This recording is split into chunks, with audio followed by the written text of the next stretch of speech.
El Seminario Bíblico Río Grande presenta Estudios sobre la Epístola Universal de Santiago por el profesor Rafael Contreras. Esta lección se titula El problema de los pleitos entre los hermanos.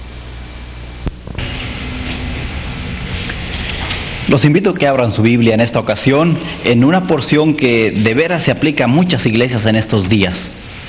El otro día estaba leyendo la primera página de un periódico de una ciudad grande y cómo me asustó y me llenó de asombro el ver cómo estaban poniendo en la primera página la historia de una iglesia que tenía antes más de 200 miembros y ahora ya solamente había menos de 12 personas. La persona que estaba al frente como líder estaba allí con su Biblia abierta en una mano y con una copia de la demanda del juzgado en la otra mano. A mí esto me dolió mucho, porque en la iglesia del Señor Jesucristo no debe haber tales pleitos, tales guerras, tales luchas.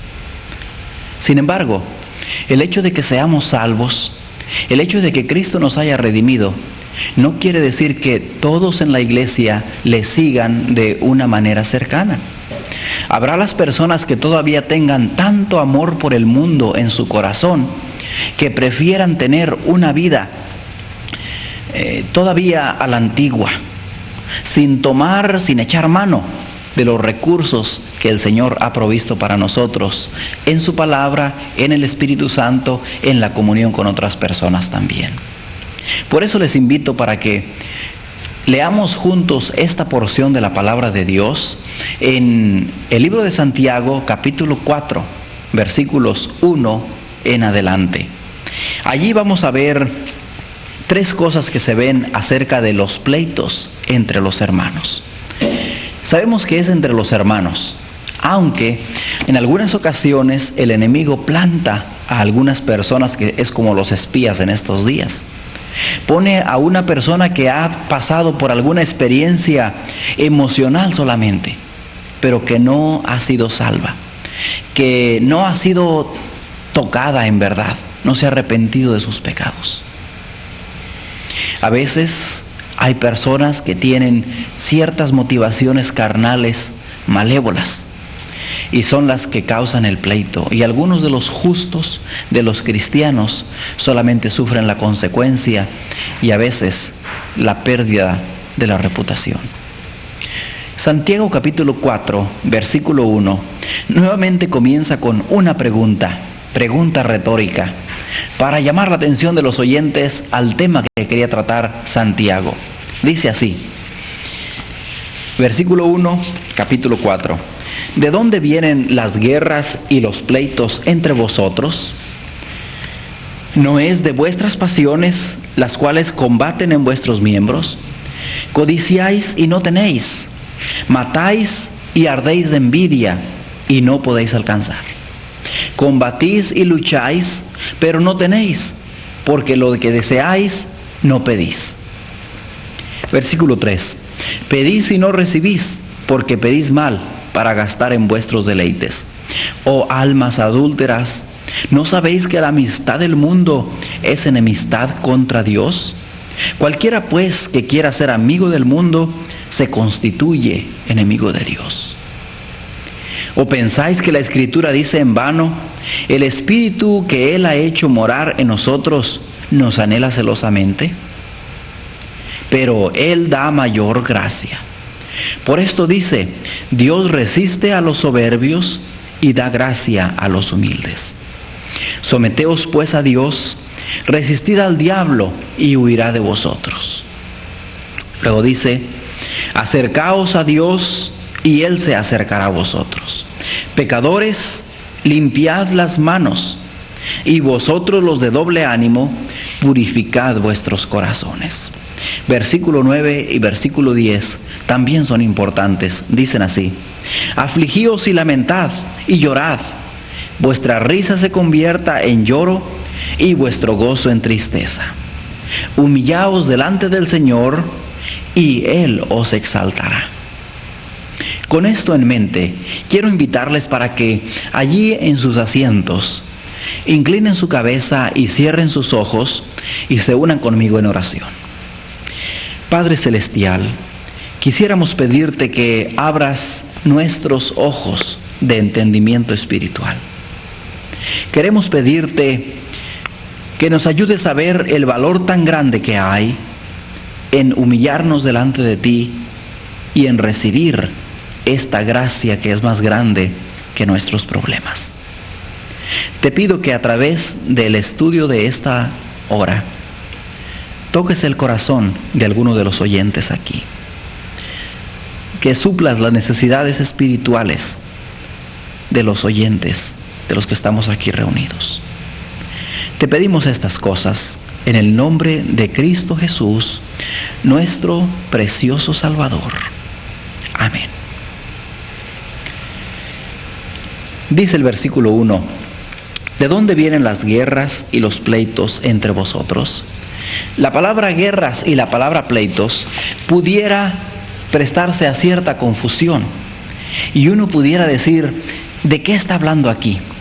Bueno, pudiéramos prácticamente concluir que la palabra guerras se refiere al ambiente en general que existía en algunas de las sinagogas de estos hermanos. La palabra pleitos se refiere a situaciones específicas en las cuales una persona contra otra persona estaban allí con cierto detrimento, con ciertos desacuerdos, con ciertas fricciones.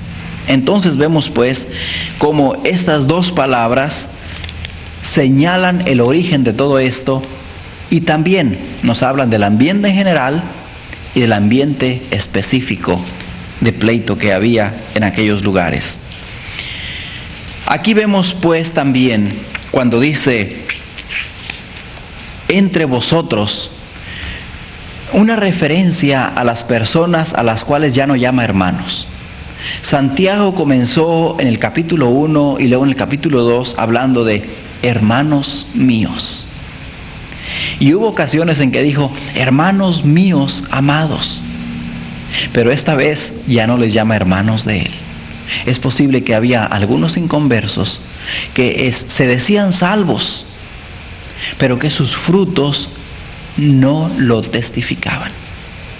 Quizá tenía en mente a esas personas que como hoy en día se la pasan como chapulines, como langostas, brincando de un lugar a otro lugar.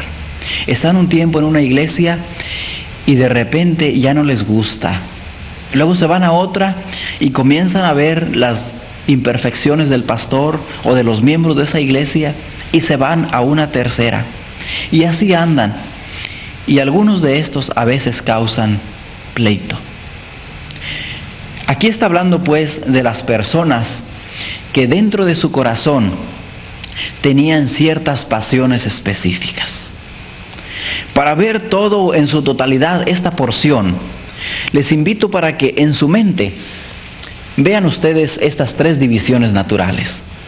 La primera de ellas, estamos viendo las causas del conflicto, las causas de los pleitos entre los hermanos. En segundo lugar, vemos las consecuencias, es decir, las implicaciones, aquello que viene después como resultado.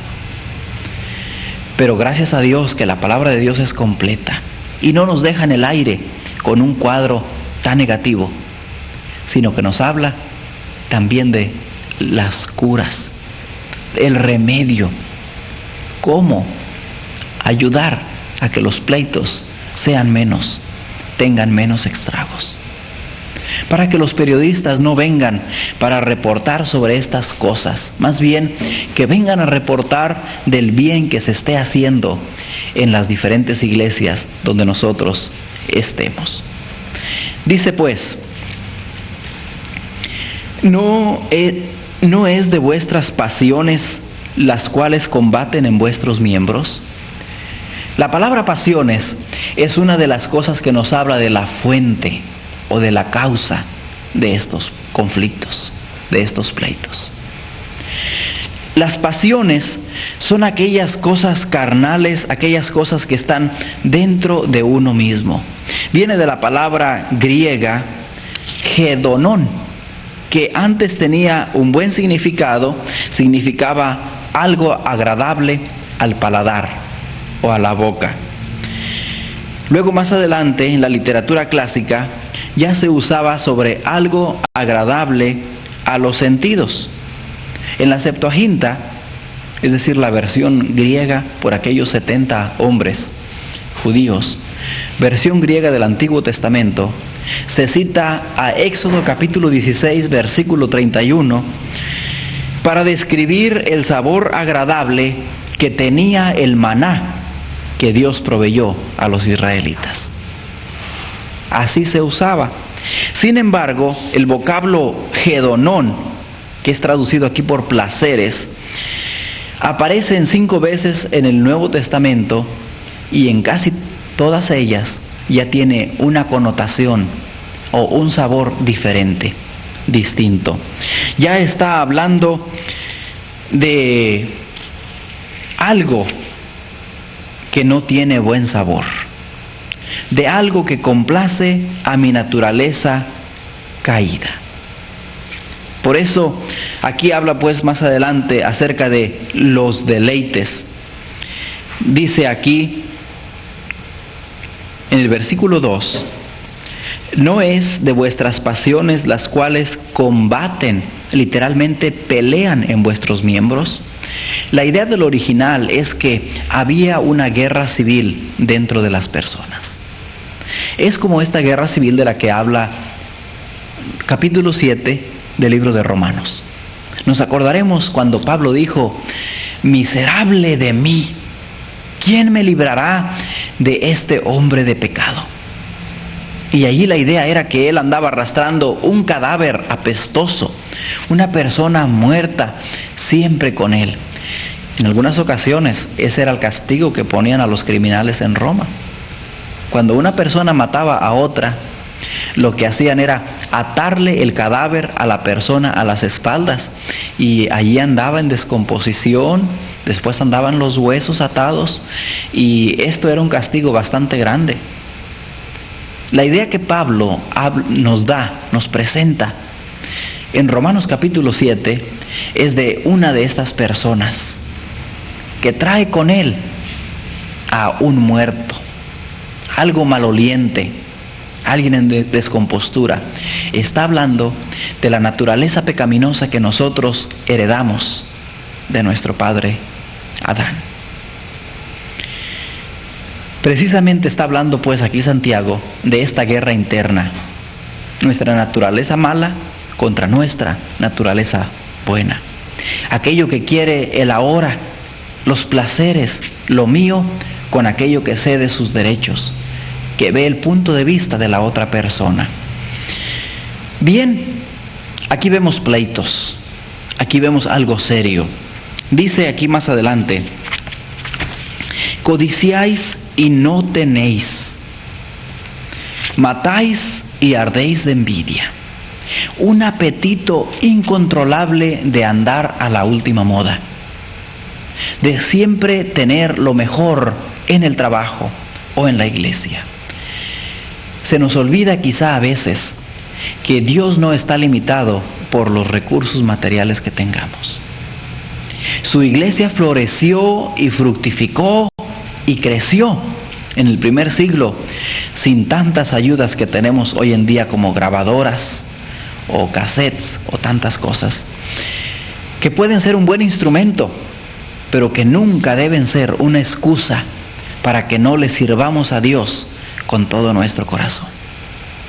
Dios no está limitado por los recursos materiales, más bien Dios está limitado por la calidad de vida de sus hijos. Dice: codiciáis y no tenéis. Era un círculo vicioso. Era como una persona que está tratando de apagar su sed con agua de la playa, del mar. Por más que toma, más sed le viene. Así está hablando de una persona. Luego cuando dice ardéis de envidia, Se trata de una persona que tiene una comezón tan grande, tal que no puede quedarse quieta. Una persona que tiene que manipular, que tiene que hacerse valer con sus propias fuerzas, con sus propios medios, para obtener los fines egoístas que están en su corazón. Con mucha razón había pleitos, con mucha razón había envidias, con mucha razón había guerras en esta iglesia. ¿Qué hace usted cuando vienen estas dificultades en la iglesia? Hay las personas que en primer lugar se cercioran si aquello no era nada más un falso rumor. Luego oran sobre la situación. Dicen: Señor, dame unos versículos que hablen del problema de este hermano para que yo vaya a tratarlo a solas con él. No en la iglesia, no pedir oración en público, sino en primer lugar sentir una carga por aquella persona que está en pleito. Ya cuando tenemos estos versículos que hablan condenando este pecado, podemos buscar aquellos versículos que hablan de la restauración de este pecado. Personas en la Biblia que se restauraron, y entonces vamos con él en privado. ¿Cómo no? Para esto entonces hay que tener las palabras ya preparadas. Hay que decirle: hermano, hay una parte de tu vida que he visto o que he escuchado que no entiendo. Y quisiera, si fueras tan amable, de explicármela. Entonces la persona está en libertad de no defenderse, de no condenar, sino de por ella misma decir, admitir que le ha fallado al Señor. Otra posibilidad es que hagamos lo que voy a poner como llamamiento para el estudio de esta hora, para cada uno de los que estamos reunidos ahora aquí en este lugar. Es decir, proponernos en nuestro corazón solamente decir cosas buenas de los demás. Cuando uno da este paso, entonces tiene la libertad de poder decir a este hermano que anda flaqueando, que ha tropezado, que anda por allá batiéndose en el seno del pecado, de decirle: hace un tiempo en un estudio bíblico de Santiago, yo le prometí al Señor no dar mal reporte de las personas. Y yo quiero seguir cumpliendo esta promesa, pero hay ciertas cosas en tu vida que no me permiten dar buen reporte si alguien tuviera que preguntarme de ti. ¿Pudieras explicarme, darme todo el cuadro? Porque la Biblia dice que uno no es sabio si nada más escucha un lado de la historia, una versión del pleito. Quisiera escuchar tu punto de vista. Entonces esto da a la persona una oportunidad de que voluntariamente confiese. Si la persona no hace caso, entonces nosotros podemos ahí compartirle cómo Dios nos ha ayudado en el pasado en situaciones semejantes. Cuando estuvimos a punto de ser envueltos en algún pleito, en alguna división, en alguna contención, y el Espíritu Santo nos habló, obedecimos su palabra y no nos unimos a aquel pleito. Entonces podemos ayudar a la persona. Si todavía no hace caso, entonces hay que seguir los pasos que Mateo capítulo 18 versículo 15 nos da, de ir con otra persona, un líder de la iglesia, alguien espiritual que tenga buen testimonio, y los dos juntos ir a decirle: continuamos con este reporte en nuestro medio, el pleito todavía sigue. ¿Hay manera en que pudieras explicárnoslo? ¿En que pudieras verlo desde el punto de vista de Dios? Y si no hace caso, dice Mateo 15, 18, entonces hay que presentarlo a toda la iglesia, para que la iglesia se examine, a ver si ella no está causando el pecado de esta persona. También para que ella ayune y ore, examinándose sí, pero pidiendo que Dios derrame de su gracia en la vida de esta persona en la cual reina el yo. Esta persona que está causando la discordia. Bien, comienza o mejor dicho, sigue dando otras causas del conflicto cuando dice: pedís, pero no pedís bien. Oraciones defectuosas, egoístas. También dice: no pedís, después hay cierto desánimo en que ya no hay nada. Luego habla de almas adúlteras y de la amistad contra el mundo. Está refiriéndose simplemente al sistema mundial de hoy, a que uno es indiferente a las cosas de Dios. Cuando alguien toma el nombre de Dios en vano en público, en la escuela o en el trabajo o en la calle, no nos afecta.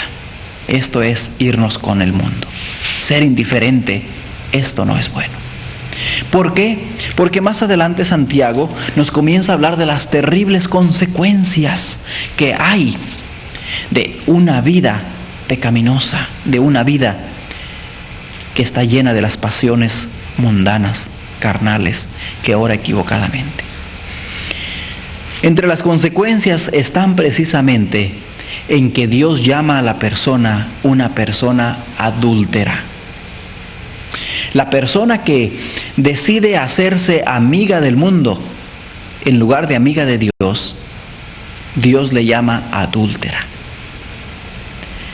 Pero también hay la posibilidad de que nosotros seamos amigos de Dios. ¿Se acuerdan en el capítulo 2 cómo mencionamos sobre Abraham? Que él decidió apartarse de Ur de los caldeos y obedecer a Dios. Él estaba rompiendo toda amistad con el mundo y llegó a ser amigo de Dios. Así nosotros. Otra consecuencia, aparte de la comunión que se rompe con nuestro Dios, es la comunión que se rompe con nuestros hermanos en la fe. En otras palabras, ya no estamos bien con Dios, tampoco estamos bien con los hermanos. Hay cierta sequedad espiritual. Hay cierto paludismo, pudiéramos decir. Ciertas consecuencias. Por ejemplo, David una vez gritó y dijo: mi verdor se volvió en sequedales de verano mientras callé, mientras no confesó. Perdió el gozo de su salvación. Dice: cualquiera pues que quiera ser amigo del mundo se constituye enemigo de Dios. Además, otra consecuencia es que uno provoca a celos al Espíritu Santo de Dios. Él nos anhela celosamente. Él entonces está en la posición de disciplinarnos, porque Él ha dicho en Hebreos capítulo 12 que Él disciplina a todo aquel que recibe por hijo. Y de esta manera Él prueba que no somos bastardos. Por eso dice allí: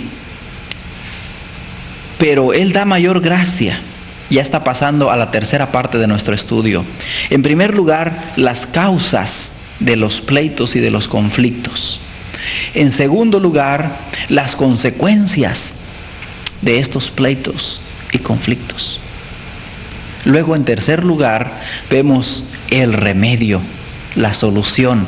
En otras palabras, la cura de estos conflictos entre los hermanos. Dice con un contraste grande, tan grande como lo hay entre la noche y el día, entre la luz y las tinieblas, entre lo frío y lo caliente. Dice allí: pero Él da mayor gracia, una gracia más grande, una gracia más grande que los problemas de uno. Una gracia más grande, hermanos, que los pleitos de divisiones que hay en las iglesias. Con mucha razón, Él dice: Dios resiste a los soberbios y da gracia a los humildes. Los soberbios son las personas que actúan en la carne y que se la pasan en manipulaciones y en conflictos. Los humildes son los que están dispuestos a ceder sus derechos en bien del Evangelio. Son aquellos que no se aferran a defender su puesto, de aquellos que están dispuestos a ir a la cruz, a veces con tal de salvar a alguien, de aquellos que no enfatizan tanto sus privilegios, sino sus responsabilidades. Dice pues: Someteos pues a Dios, resistir al diablo y huirá de vosotros. En primer lugar, lo que uno tiene que hacer es someterse a Dios. La sumisión comienza con reconocer que uno necesita ser salvo. Luego se profundiza con dedicarle a uno, como dice Romanos 12:1, nuestros miembros físicos a Dios. Y luego se manifiesta aún más por seguir aquellos principios bíblicos. Eso es la sumisión. Pero luego dice, acercaos, someteos a Dios, resistid al diablo. ¿Cómo resiste uno al diablo? En primer lugar, por reconocerlo. Darnos cuenta que Él planta sugerencias carnales, malévolas en nuestra mente. Y decir, yo no quiero tener parte en Él. Se dijo del Señor Jesucristo, Él dijo, Él no tiene parte en mí. También la otra parte es no solamente resistir al diablo, resistirlo con la palabra de Dios, resistirlo en nuestra mente, en nuestros pensamientos. Él no lo sabe todo, pero Él es espíritu y Él entiende nuestro espíritu caído, nuestra naturaleza pecaminosa. Y Él nos planta ciertas sugerencias, ciertas tentaciones. Y después llega el punto que uno no sabe ya si es de uno o es del diablo. Por eso, en las curas, en las soluciones, en el remedio de estos conflictos, tenemos que ir al tercer paso. Someternos, resistir y entonces, como dice, acercaos a Dios. Acercaos nos da la idea ya de la persona que reconoce su pecado, que confiesa su pecado y que se arrepiente de él. Es más, que está dispuesta a hacer restitución, a pagar aquel daño, a veces quizá la reputación, pero a restituir. Entonces también limpiad las manos, purificad vuestros corazones, afligíos. Está hablando, hermanos, de vivir en comunión con Dios, de un antídoto, una vacuna tremenda, lo contrario de los pleitos, de recibir la gracia de Dios, esta unidad de espíritu, de motivo, de corazón. ¿Para qué? Para que ya no haya pleitos, para que ya no aparezcan noticias en primera plana de conflictos que haya en la iglesia.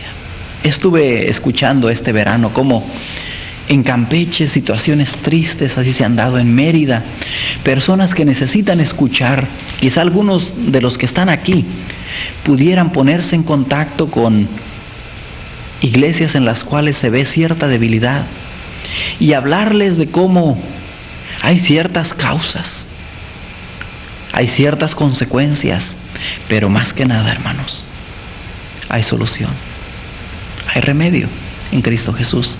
Aquí está la cura: someternos a Dios, resistir al diablo, acercarnos a Dios y también, cómo no, afligir nuestro corazón en comunión con Dios. Vamos a orar. Padre nuestro, yo te pido que nos hables al corazón y te pido también que nos ayudes a proponer no solamente dar buen reporte de las demás personas, especialmente de nuestros hermanos en la fe. En el nombre de Cristo Jesús. Amén. Si usted lo ha hecho, quizá pudiera comunicar esta decisión con un amigo o con un hermano o el líder de este estudio, de cómo con la ayuda de Dios usted se propone solamente decir buenas cosas de los demás para poder ayudar a las personas y a las iglesias en sus dificultades.